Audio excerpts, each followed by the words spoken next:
नमस्कार विद्यार्थी मित्रांनो, तुमचं मस्की कोचिंग क्लासेसच्या यूट्यूब चॅनलमध्ये स्वागत आहे. आज आपण क्रॅश कोर्स म्हणजे MST-CET 2025 JEE आणि नीट.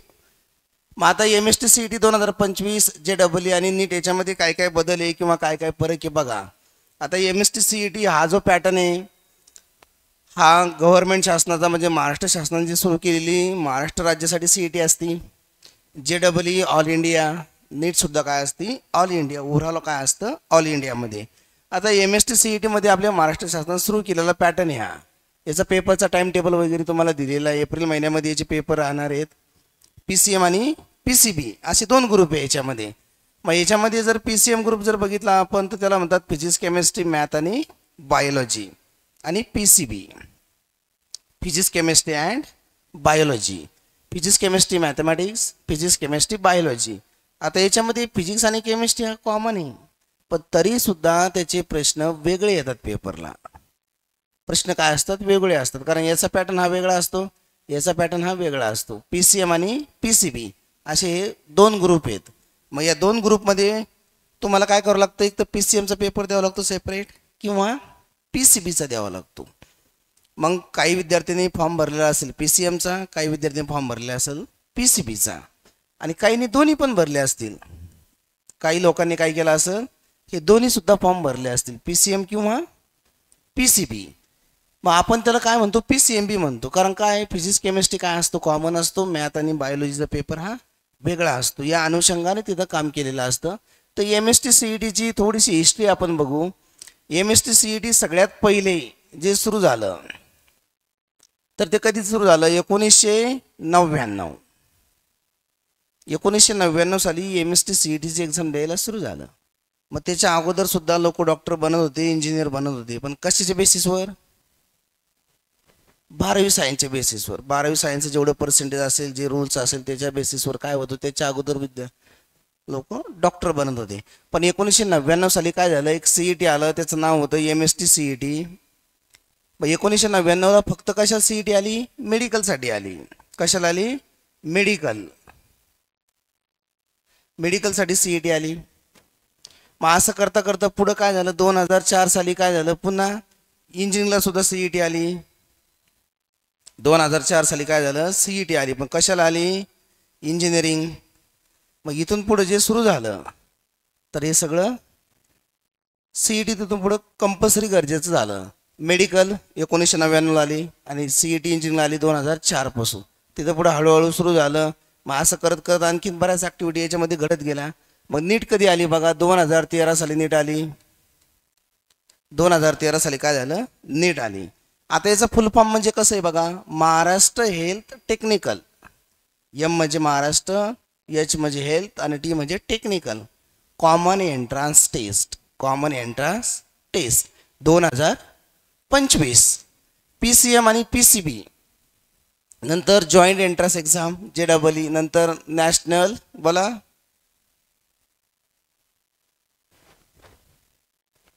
नॅशनल इलिजिबिलिटी एंट्रान्स टेस्ट किती झाली 2013. मग आता याच्यामध्ये काय झालं, महाराष्ट्र शासनाने चालू केलेली MST-CET आहे. मग इंडियामध्ये काय झालं, JEE आलं जॉईंट एंट्रन्स एक्झाम, नीट आलं नॅशनल इलिजिबिलिटी एंट्रन्स टेस्ट. मग जर तुम्हाला MBBS त्याचे 3-4 प्रकार असतात ते जर बघायचं असेल तर ते याच्यामध्ये येतात. मग याचे तिन्हीचे फुल फॉर्म तुम्हाला माहीत पाहिजेत. आणि 2025 तुमच्या लाईफमध्ये असं आहे की तुम्हाला हे तिन्ही प्रकारचे पेपर द्यायचे आहेत, ऑल फॉर्मॅट. काहींना JEE द्यायची, काहींना CET द्यायची, काहींना नीट द्यायचं. मग हे 2013 साली सुरू झालं. याचं फुल फॉर्म तुम्हाला माहीत पाहिजे, हे सुद्धा तुम्हाला माहीत पाहिजे आणि हे सुद्धा तुम्हाला माहीत पाहिजे याच्यासाठी की तुम्हाला ते द्यायचं आहे म्हणून, नाही तर विषयांतर नॉलेज आपल्याला भरपूर असतं. मग physics, chemistry, math, physics, chemistry, biology पहिली CET 99ला, नंतर 4 तिथून पुढे जर CET सुरू झालं. मग 2004 पासून ते 2024 पर्यंत मग पहिले पेपर कसं व्हायचे, पेपर पेन आणि पेपर व्हायचं 2021-22 पर्यंत. 2 वर्ष तर CET मध्ये झालीच नाही आपली लॉकडाऊन असल्यामुळं. त्याच्यानंतर ऑनलाईन पेपर सुरू झाले, म्हणजे त्याला आपण असं म्हणतो CBT. काय फुल फॉर्म याचा, CBT फॉर्मॅटनुसारच तुम्हाला पेपर देणं आहे. बोला. कम्प्युटर बेस्ड टेस्ट, सीबीटी म्हणजे काय? Computer based test. नंतर तुम्हाला काय झालं, मागच्या 3-4 वर्षापासून गव्हर्नमेंट काय करतं, ऑनलाईन एक्झाम घेतं, सीबीटी कम्प्युटर बेस्ड टेस्ट. मग बऱ्याच लोकांना हे लक्षात आलं पाहिजे, सीबीटी कम्प्युटर बेस्ड टेस्ट असती, ही आपल्याला लिहिता आली पाहिजे, लक्षात आली पाहिजे. JEE सुद्धा ऑनलाईन आहे, नीट अजून ऑनलाईन झालेलं नाही आहे. पण नीटचा मागच्या वर्षी तुम्ही बघितला असेल सगळा पॅटर्न कसा होता, त्याची हिस्ट्री कशी होती. नीट जी एक्झाम आहे का नाही, ही पेपर आणि पेन याच्यावर याचे, पण JEE आणि MST CET हे काय आहे, टोटल पूर्णपणे ऑनलाईन आहे. त्याला आपण काय म्हणतो, CBT कम्प्युटर बेस्ड टेस्ट.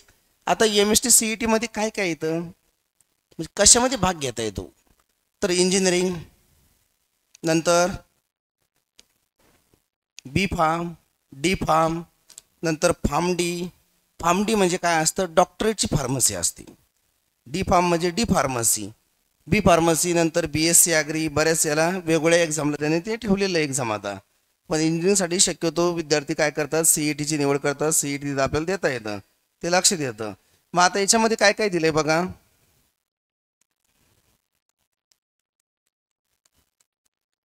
तुम्ही 3-4 ॲक्टिव्हिटीमध्ये त्याच्यामध्ये भाग घेऊ शकता. सगळ्यात पहिली इंजिनिअरिंग.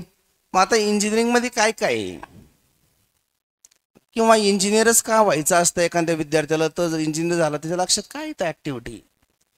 साधारण माणसाचा माइंड आणि इंजिनियरचा माइंड हा खरोखर वेगळा असतो. ठीक आहे, आता भारतामध्ये आपलं हे चालू असल्यामुळे ते लक्षात येत नाही पटकन. पण इंजिनिअरिंग अशी फील्ड आहे मित्रांनो, की त्याच्यामध्ये खूप साऱ्या ब्रँचेस आहेत. अशा टोटल या जगामध्ये भरपूर ब्रँचेस आहेत की ते आपल्याला काही माहीतच नाही.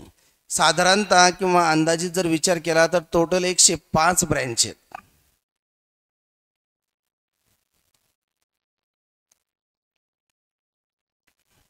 टोटल किती आहेत, 105 ब्रँच.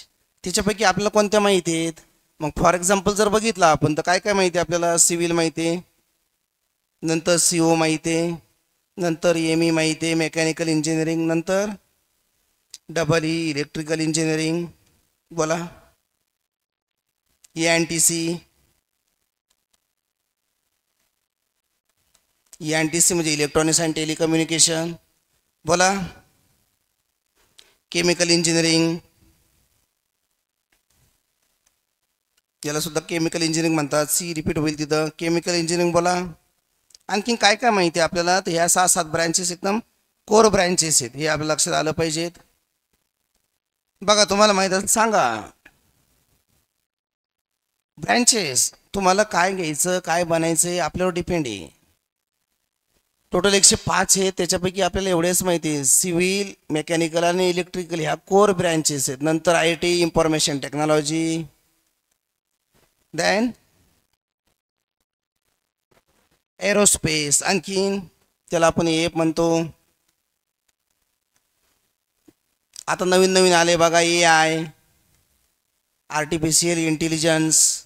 अशा करत करत आपल्याला फक्त बोटावर मस्त येतील एवढ्याच ब्रँचेस माहिती आहे, आणि त्या आहेत टोटल ह्या 6-7 आपण सांगू शकतो आपण. अशा किती टोटल 105 ब्रँचेस आहेत पूर्ण इंजिनिअरिंगमध्ये.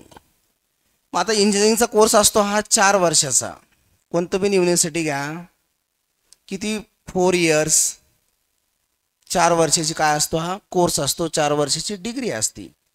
मग आता 4 वर्षाची जर डिग्री असेल तर त्याच्यामध्ये सेमिस्टर पॅटर्न असतो. काय असतो, सेमिस्टर पॅटर्न असतो. मग आता 11वी 12वी सायन्सला काय असतं, 12वी सायन्सला टोटल तुम्हाला एकच वर्षभर अभ्यास करावा लागतो. विद्यार्थी 11वीला गेल्यापासून ते 12वीपर्यंत अभ्यास करतो, 2 वर्ष. आणि मग कुठंतरी जो पेपर देतो 11 फेब्रुवारी 17 फेब्रुवारी असं त्याच्या लक्षात येतं ज्या टाईमनुसार. तर पेपर झाल्यानंतर ते लक्षात येतं. पण इंजिनिअरिंग करताना तुम्हाला काय आहे, तर 4 वर्षाचा कोर्स असतो, 4 इयर्स. मग 4 वर्ष तुम्हाला इथं काम करावं लागतं कंपल्सरी पॅटर्ननुसार. ते बिन आणि ते बिन प्रामाणिकपणे आणि इमानदारीने जर काम केलं तरच तो इंजिनियर बनतो. नाही तुम्ही ऐकलं असेल, तुमचा बहीण भाऊ कोणी असेल इंजिनिअरिंग, तर इंजिनिअरिंग सब्जेक्ट असतात ते कॅल्क्युलेटेड विषय असतात. त्याच्यामध्ये फर्स्ट इयरला मॅथमॅटिक्स असतं, फिजिक्स असतं, केमिस्ट्री असतं, सर्व असतं. आपलं जे 12वी सायन्सला झालेलं आहे ते बेसिक हे कुठं असतं, इंजिनिअरिंग फर्स्ट इयरला. मग आता इंजिनिअरिंग फर्स्ट इयर हा 4 इयरचा कोर्स असतो. मग 4 वर्ष कंप्लीट झाल्यानंतर आपल्याला पुढं भाग घेता येतो, कुठं जॉबसाठी लागतात, काही लोक स्वतःची कंपनी टाकतात. त्याचा तो माइंड तसा डेव्हलप झालेला असतो आणि तो माइंड डेव्हलप करणं म्हणजेच खूप गरजेचं आहे. मग ह्यानंतर इंजिनिअरिंग 4 इयर, मग 4 वर्षानंतर पुन्हा काय करायचं आहे, पुन्हा जास्त अभ्यास करत बसायचं नाही. माणूस मग आणखी इनॅक्टिव्ह होतो. हे 4 वर्ष झाल्यानंतर इथं कुठंतरी छोटासा जॉब करायचा, छोटंसं काम करायचं, काही ना काही आपण कामामध्ये गुंतून घ्यायचं. कारण जर तुम्ही रिवर्स पुन्हा अभ्यास करायला लागले, ॲक्टिव्हिटी करायला लागले, तर माणूस काय होतो, इनॅक्टिव्ह होतो थोडासा, कारण ते टाईम महत्त्वाचा असतो. ह्या अशा प्रकारे तुम्ही डेव्हलप ते करू शकता इंजिनिअरिंग. नंतर तुम्हाला एक पॅटर्न असतो बघा NDAचा, नॅशनल डिफेन्स अकॅडमी, NDA. माझं असं वैयक्तिक मत आहे की नॅशनल डिफेन्स अकॅडमी हे एकदम चांगली सिस्टीम आहे. कारण त्याच्यामध्ये काय असतो, तुमचा वयोगट जो आहे का नाही, तो असतो बघा 16.5 ते 19.5. ह्याच वयोगटातले मुलं किंवा मुली तो फॉर्म भरू शकतात आणि तो फॉर्म भरल्यानंतर जर तुम्ही पास झाले तर ह्याच वयोगटामध्ये तुम्हाला काय करू शकता, पूर्णपणे जॉब लागू शकतो. तुम्ही बघा ना, 16.5 ते 19.5 जॉब लागण्याची फक्त एवढीच एक पद्धत राहिली आज, नॅशनल डिफेन्स अकॅडमी. मग याचा पेपर किती मार्काला असतो मित्रांनो, तर याचा पेपर असतो 900 मार्क्स. किती मार्काला पेपर असतो, 900 मार्क्स. मग आता याचा सिलेबस काय आहे, तर याचा सिलेबस आहे बघा मित्रांनो, 5th standard to 12th standard, 5व्या वर्गापासून ते 12वी सायन्सपर्यंत सिलेबस. ते कोणते प्रश्न तिथे येऊ शकतात. पण 900 मार्काचा पेपर तुम्हाला एका दिवशी द्यायचा असतो. त्याच्यामध्ये त्यांनी 2 पार्ट केलेले असतात, पार्ट 1 आणि पार्ट 2, पेपर 1 आणि पेपर 2. मग याच्यामध्ये मॅथमॅटिक्सचा पेपर सेपरेट असतो 300 मार्काचा. मग आता हे मॅथ, समजा आपण लिहिलं मॅथ, हे असतं 300 मार्क्स. आणि दुसरा एक जनरल स्टडीज म्हणून पेपर असतो, तो असतो 600 मार्क्स. मग जनरल स्टडीजमध्ये काय असतं, 200 मार्काचं पुन्हा इंग्लिश असतं, 200 मार्क्स आर इंग्लिश. इंग्लिश असतं पुन्हा किती मार्काचं, 200 मार्कांचं. मग 200 मार्काचं इंग्लिश बोलले 400 मार्क. मग 400 मार्कामध्ये जनरल असतं.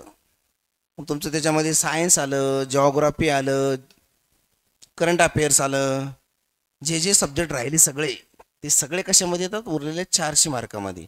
पण जर तुम्ही हे पास झाले पेपर, तर तुम्हाला ह्याच वयोगटामध्ये जॉब लागू शकतो. हे खूप महत्त्वाचं आहे. 16.5 ते 19.5 ह्याच वयोगटात तुम्हाला काय होऊ शकतं, जॉब लागू शकतो.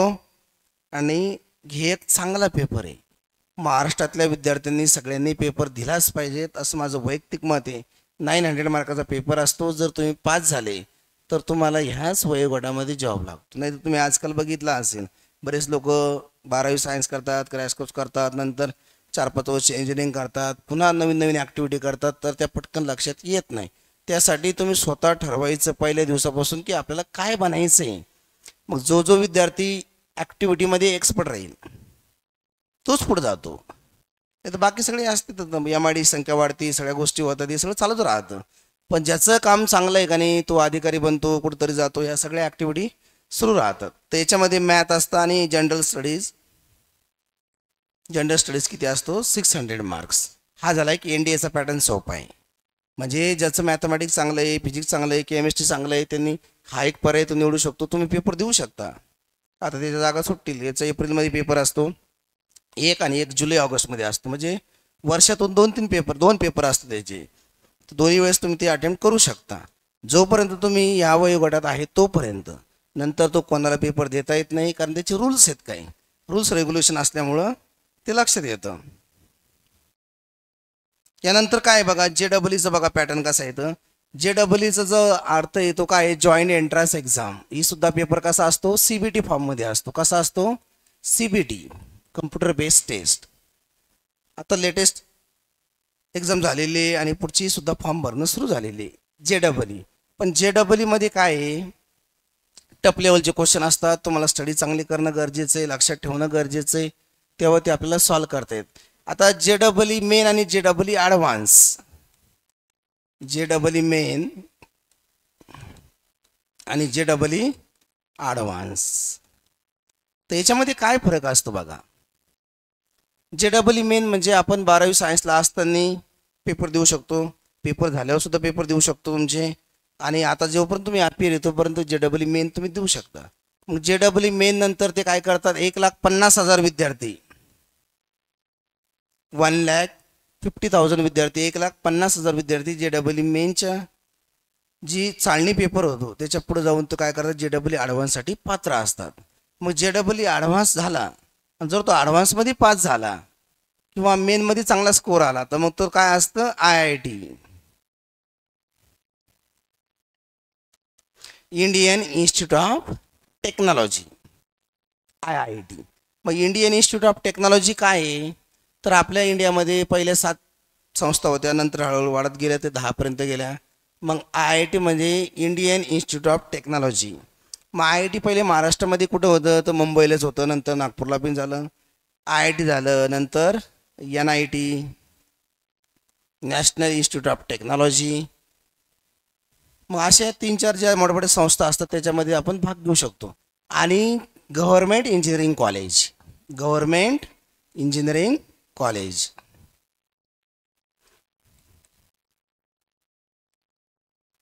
Government engineering college.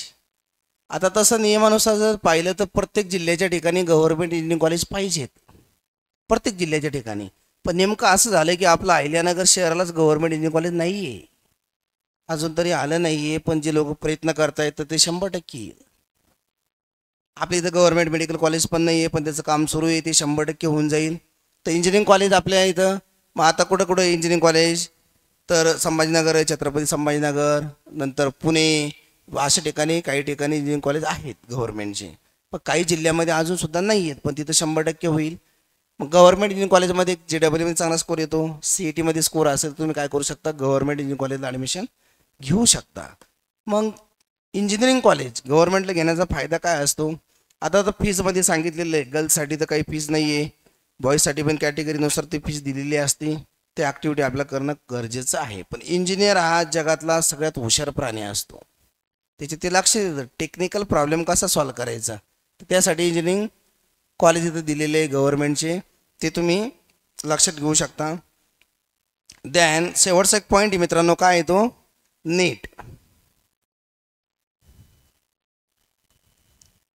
आता जुन्या काळामध्ये लोक काय म्हणायचे बघा,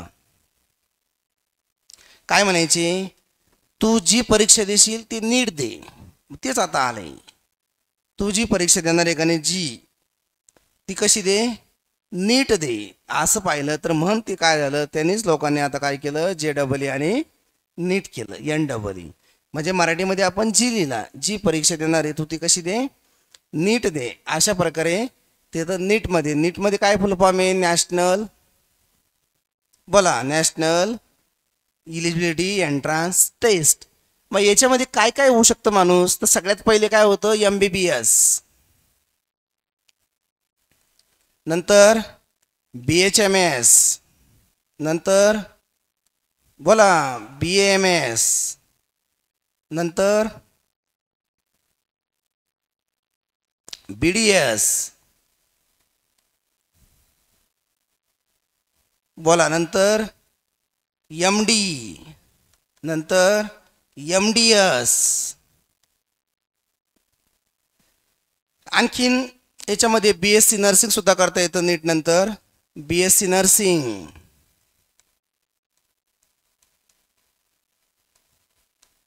BSc नर्सिंग. बोला आणखीन आठवतंय, बरं हे 4-5-6 कोर्सेस तुम्हाला नीटनुसार देता येतात.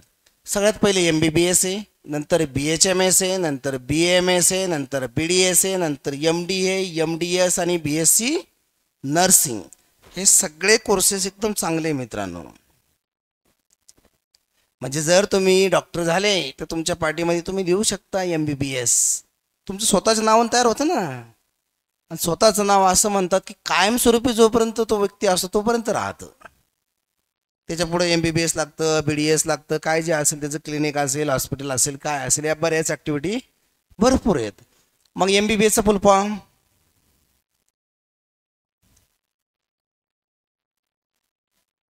माणसाने काय करायचंय, भिजलेल्या कोंबडीसारखं बसायचं नाही, चांगल्या ॲक्टिव्हिटी करायचे, काम करायचंय, कामावर जास्त लक्ष द्यायचंय. MBBS bachelor of medicine and bachelor of science का surgery sorry, bachelor of medicine and bachelor of surgery, म्हणून त्याला MBBS डॉक्टर म्हणतात.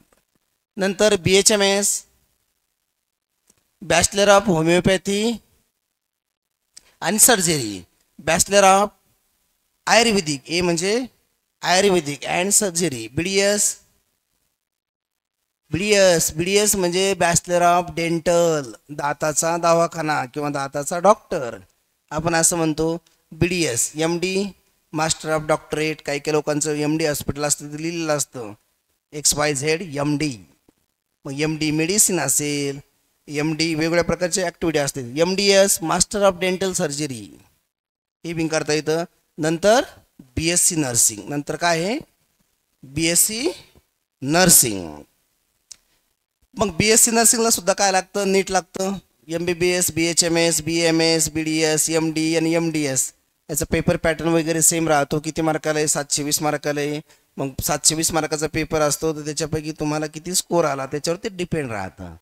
मग त्याच्यामध्ये कॅटेगरी वगैरे ह्या बऱ्याच ॲक्टिव्हिटी येतात. त्याच्यानंतर तुम्ही तो पण याच्यापैकी तुम्ही एक बनू शकता जर नीटमध्ये तुम्हाला चांगला स्कोर असेल, PCBचा असेल, बायोलॉजी तुमचं एकदम चांगलं आहे, परफेक्ट लक्षात राहतं, कोणतं झाड आहे, प्राणीशास्त्र आहे, त्याच्यामध्ये नवीन नवीन काय काय ॲक्टिव्हिटी येतात, हे जर तुम्ही परफेक्ट केलं तर लक्षात येतं. आणि नीटचा पेपर माझं एक वैयक्तिक असं मत आहे की तुम्ही एक 1 लाईन क्वेश्चन जर असेल तर ते तुम्ही सॉल्व करू शकता. 1 लाईन क्वेश्चन बघा, 1 लाईन जर क्वेश्चन्स असतील, 1 लाईन क्वेश्चन असे असतात फिजिक्समध्ये, केमिस्ट्रीमध्ये आणि बायोलॉजीमध्ये. 1 लाईन क्वेश्चन म्हणजे कसं, एका वाक्यात लगेच उत्तरल्या असे सुद्धा काही प्रश्न त्याच्यामध्ये असतात. ज्याला नीट करायचं त्यांनी 2013 पासून ते 2024 पर्यंत सगळे क्वेश्चन पेपर बघायचे. त्याच्यामध्ये PYQ म्हणतो आपण त्याला, प्रिव्हियस इयर क्वेश्चनला खूप महत्त्व आहे. आणि हे आपण ॲक्टिव्हिटी 1 लाईन क्वेश्चन तुम्ही बघू शकता जर तुम्हाला ते करायचं असेल तर. या जगामध्ये कोणीच कोणता माणूस कशासाठी रोखू शकत नाही, काहीच नाही, कारण त्याचं स्वतंत्र त्याला स्वतः आहे. त्याला वाटलं बाबा की मला 4 वाजताच उठायचं दररोज आता, तर करू शकतो ना, काहीच प्रॉब्लेम नाही, कारण स्वतः आहे. तो देवाला सुद्धा चॅलेंज करू शकतो, सूर्यदेव यायच्या अगोदर उठून अभ्यास करू शकतो. हे एकदम 100% खरं आहे. दररोज तो ॲक्टिव्हिटी तशी वापरू शकतो. MBBS BHMS BMS BDS MD MDS BSc nursing आणि 1 लाईन क्वेश्चन तुम्ही सॉल्व करू शकता. हे झालं नीटबद्दल. आता या इथं 3 ठिकाण झालं, MST CET झालं, JEE झालं, नीट झालं. ह्या सगळ्या ॲक्टिव्हिटी आपण आता इथं बघितल्या. त्याच्यामध्ये काही लोकांना जे जे तुम्हाला लक्षात ठेवायचं ते आपलं लक्षात येईल. आता याच्यामध्ये सगळ्यात महत्त्वाचा विषय असतो PCM PCB, फिजिक्स केमिस्ट्री आणि मॅथ, PCM. आणि देन PCB फिजिक्स केमिस्ट्री आणि बायोलॉजी. हे 2 ग्रुप आपले CETला असतात, MST CETला.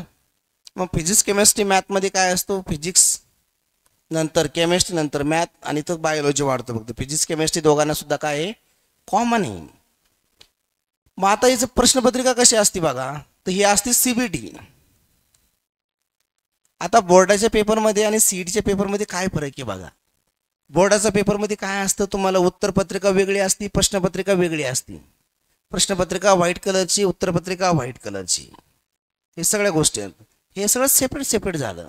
पण CETला वेगळं असतं पॅटर्न. CETला कसं असतो, एकच प्रश्नपत्रिका आणि एकच उत्तरपत्रिका, आणि ती म्हणजे तुमची कम्प्युटर स्क्रीन. ती म्हणजे काय, तुमची कम्प्युटर स्क्रीन. तिथे तुम्हाला प्रश्न दिसणार, त्याच्याखाली त्याचे 4 ऑप्शन असणार, आणि त्या 4 ऑप्शनपैकी तुमचं एक आन्सर काय असणार आहे, करेक्ट असणार आहे. आणि एकच करेक्ट असणार आहे मित्रांनो, वेगवेगळे करेक्ट नसतात, एकच आन्सर तुमचं करेक्ट असणार आहे. फक्त तुमचं कम्प्युटर स्क्रीन काय झालं, CBT म्हणजे MST CETला बोर्डाचा पेपर पॅटर्न वेगळा असतो. मग आता फिजिक्स केमिस्ट्री मॅथ, मग याचं शेड्यूल वेगळं आहे, याचं शेड्यूल वेगळं राहणार आहे. म्हणजे PCMचे पेपर सेपरेट डेला होणार, PCBचे पेपर सेपरेट डेला होणार, शिफ्ट वाईज होणार. एका दिवशी 2दा पेपर होणार, कारण ऑनलाईन असल्यामुळं. पहिल्याने एका दिवशी पेपर व्हायचे पूर्ण महाराष्ट्रामध्ये. आता काय होणार आहे, शिफ्ट वाईज पेपर आपल्याला कसा द्यायचा, काय द्यायचा, तर हे झालं CBT. मग याच्यामध्ये काय आहे, 12 सायन्स आहे, जे 12वी सायन्स आहे आपलं, त्याचा तुम्हाला पूर्ण स्लॅब असेल 100%. 100% स्लॅब असेल कशाचा? 12 सायन्सचा पूर्ण स्लॅबस, पूर्ण चॅप्टर. मग फिजिक्सला किती चॅप्टर आहे ते तुम्हाला माहीत पाहिजे, केमिस्ट्रीला किती चॅप्टर आहे ते तुम्हाला माहीत पाहिजे, मॅथमॅटिक्सला किती चॅप्टर आहे ते तुम्हाला माहीत पाहिजे. आणि उरलेला 11वी सायन्सची किती आहे? 20% स्लॅबस. म्हणजे तुम्हाला 80% याच्यातून प्रश्न येणार आणि 20% 11वी सायन्समधून येणार. हे प्रश्न तर त्यांनी यावर्षी थोडंसं चॅप्टर चेंज केला आहे. फिजिक्सला 2 चॅप्टर ॲड केले. एक झालं व्हेक्टर ॲनालिसिस आणि वेक्टर आणि एरर ॲनालिसिस असे 2 चॅप्टर ॲड केले. आणि केमिस्ट्रीसुद्धा एक चॅप्टर ॲड केला, शेवटचं ग्रीन केमिस्ट्री. मॅथमॅटिक्समध्ये काय केलं? एक चॅप्टर काढला आणि एक चॅप्टर घेतला. म्हणजे त्यांनी काय केलं? मेजर्स ऑफ डिस्पर्शन नावाचा चॅप्टर होता तो रिमूव्ह केला आणि कोनिक सेक्शन घेतला 11वी सायन्सला. 12वी सायन्सचे जे 15 चॅप्टर आहेत ते तर कायमस्वरूपी आहेतच, सिलेबसमध्ये तुम्हाला ते राहणार आहे. CBT, PCM, PCB, computer based test, 12 science. मग तिथून पुढे तुम्हाला पेपर आणि पेनची गरज पडणार आहे का? मेन पेपर नाही, फक्त काय आहे? कम्प्युटर स्क्रीन आहे आणि त्याच्यावर तुम्हाला प्रश्न दिसणार आणि त्याचं तुम्हाला काय करायचं आहे? आन्सर काढायचं आहे. पण CETला शॉर्टकट तुम्ही वापरू शकता. गव्हर्नमेंट तुम्हाला विचारत नाही आहे की तू ऑप्शन सीच का लिहिला, मग तू मनाने लिहिला का सोडून लिहिला का तुक्का मारला का रामकृष्ण हरी असं केलं, त्याची काही ॲक्टिव्हिटी नाही आहे. गव्हर्नमेंट विचारतच नाही आहे. पण जेव्हा तुम्ही पेपर लिहिता थेरी पेपर, तेव्हा गव्हर्नमेंट विचारतं की बाबा पेपर कसा लिहिला, काय लिहिला, म्हणजे आन्सर चेक करतात नाही. तर याच्यामध्ये समजा फॉर एक्झाम्पल एखादा क्वेश्चन दिला तुम्हाला, फॉर एक्झाम्पल घेतला आपण integration of log x dx, तर याचं ऑप्शन आपल्याला आलं पाहिजे, लगेच लक्षात आलं पाहिजे. तर त्याचे 4 ऑप्शन दिलेले असतात खाली, त्याच्यापैकी तुम्हाला एक ऑप्शन काय करायचा असतो? करेक्ट लिहायचा असतो. तो लिहिणं गरजेचं असतो, लक्षात येणं गरजेचं असतो. अशा ॲक्टिव्हिटी भरपूर असतात. तर याचं उत्तर किती येतं? x log x minus x plus c. Integration of log x dx x log x minus x plus c. काही काही पॅटर्न असे प्रश्न असे की ते तुम्हाला 100% येतातच. मग आता पेपर 3 प्रकारे असतो बघा, L1, L2 आणि L3. महाराष्ट्रामधला एकदम साधारण विद्यार्थी घरीचे झोपडीमध्ये अभ्यास करतो, झोपडीमध्येच राहतो आणि डेव्हलप होतो, त्याला सुद्धा आलं पाहिजेत म्हणून L1चे प्रश्न असतात. एकदम साधी सहज सोडवता येईल असे प्रश्न. नंतर मीडियम विद्यार्थी अभ्यास करणारे, कधी मध्ये कॉलेज जातो, कधी मध्ये क्लासला येतो, काहीतरी करायची त्याची ॲक्टिव्हिटी असती, तो आला तरी बाहेरच असतो, अशा विद्यार्थ्यांना सुद्धा हे प्रश्न असतात. आणि L3 असा असतो की हुशार विद्यार्थ्याला जास्त मार्क घेता नाही आले पाहिजेत, असे पण गुगली क्वेश्चन असतात. आता काल काय केलं बघा त्यांनी, काल खूप चांगली टेक्निक त्यांनी वापरली. आन्सर द फॉलोइंगमध्ये वेक्टरचा क्वेश्चन विचारला होता त्यांनी आणि तिथं विचारलं होतं अपोजिट डायरेक्शन. कोणता? Opposite direction. मग युनिट वेक्टर म्हणजे काय? तेच लिहायचं खाली त्याचा मॉड काढायचा असतो. पण त्यांनी काय विचारलं? Opposite direction. मग ज्या ज्या विद्यार्थ्यांनी मायनस चिन्ह लिहिलं त्यालाच मार्क पडणार आहे, 1 मार्क. मग त्यांनी तसं काय केलं तर आउट ऑफ मार्क पडणार नाही पाहिजे लोकांना. बघा पहिल्या सेक्शनमध्ये जर तुम्हाला आउट ऑफ पडले तरच पुढे आउट ऑफ पडण्याचे चान्सेस भरपूर आहे. मग तिथं अपोजिट डायरेक्शन हा शब्द होता म्हणून तिथं तुम्हाला मायनस लिहिणं कंपल्सरी गरजेचं होतं. आणि सगळ्या पेपरमध्ये तिथं डोकं लावलं, तिथंच लोकांना फसवलं त्यांनी. प्रश्नपत्रिका काढताना खूप लोक ते विचार करतात. काही लोकांनी लिहिलं आन्सर, तो वेक्टर ॲज इट इज लिहायचा आणि डिवाइड बाय त्याचा फक्त मॉड काढायचा होता स्क्वेअर करून, तेवढं त्याचं आन्सर होतं युनिट वेक्टरचं. पण शब्द काय होता? Opposite direction. मग तिथं काय देणं होतं? मायनस चिन्ह तुम्हाला देणं कंपल्सरी गरजेचं आहे. आता तिथं जर विद्यार्थी हे झाले असतील तिथं 1 मार्क कमी होणारच आहे ना. आउट ऑफ पेपर म्हणजे काय झाला? क्रिटिकल केसमध्ये गेला, हायर लेवलला झाला एकदम. तिथं तुम्हाला काय होणार आहे? ते मार्क्स येणारच आहेत, ते लक्षात येणार आहेत. तर ह्या ॲक्टिव्हिटी आपल्याला कंप्लीट करायच्या होत्या, त्या लक्षात ठेवायच्या होत्या. तर मग हे L1, L2, L3 काय झालं? प्रश्नपत्रिका काढण्याची एक पद्धत असते ती प्रत्येक शिक्षकाची. आणि गव्हर्नमेंटने असं सांगितले तुमचं जे पुस्तकं आहेत त्यातूनच प्रश्न येतात गव्हर्नमेंटचे. काही प्रश्न त्यातून येतात, काही प्रश्न ते क्वेश्चन बँक टाकतात, त्यातून ते काढतात, फाइंड आउट करतात. आणि कालच्या ह्याच्यात बघा काही प्रश्न एकदम सोपे होते. वेक्टरचा MCQ, जे नंबर दिसतं तेच फक्त त्याचं चेक करायचा ऑप्शन, नंतर तो फॉर्म्युला मी तुम्हाला दिला होता तो एक ॲज इट इज येतो. अशा प्रकारे या सगळ्या गोष्टी तुम्ही काय करायच्या आहेत? लक्षात ठेवायच्या आहेत.